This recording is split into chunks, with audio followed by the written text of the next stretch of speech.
এই সাদিয়ার মা, তোমার জন্যই সমস্যা। কেন? কি হয়েছে আবার? সব দোষ তোমার। আমি আবার কি করলাম বলো? তোমার ছোট মেয়ে পালায় গিয়া বিয়া করলো। কি? কারে বিয়া করলো? ওই পাশের গ্রামের মোটরসাইকেলওয়ালা ছেলেটারে।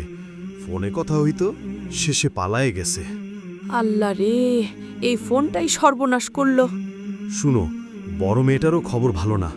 ওর আবার কি হইছে? পার্কে গিয়া ধরা পড়ছে ছেলের হাত ধইরা। হায় আল্লাহ, আমি এখন কেমনে মানুষের মুখ দেখামু? লোকজন তো হইচই করছে, শেষে পুলিশ আইছে, দুইজনরে বিয়া দিয়া দিল। একটার পর একটা বিপদ। এই ফোনেই দুনিয়া নষ্ট হইয়া গেল। দুই মেয়ে একসাথে মরতে গেছে। ঠিক কইছো, এখনকার পোলাপান ফোনেই সব শেহে। লজ্জা নাই, ভয় নাই, বিয়া দিয়া ঠিকই ছিল। আগে চিঠি দিয়া মানুষ প্রেম করত, এখন মেসেজে প্রেম, ভিডিও কলে পালায়। এই ফোনই পরিবার ভাঙে, মন ভাঙে, শান্তি ভাঙে।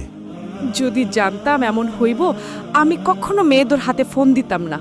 আল্লাহ ভরসা রইব, এখন অন্যদের সাবধান কইরো। সাবধান কর্ম। ফোনে দেশটাই শেষ হয়ে যাইতেছে।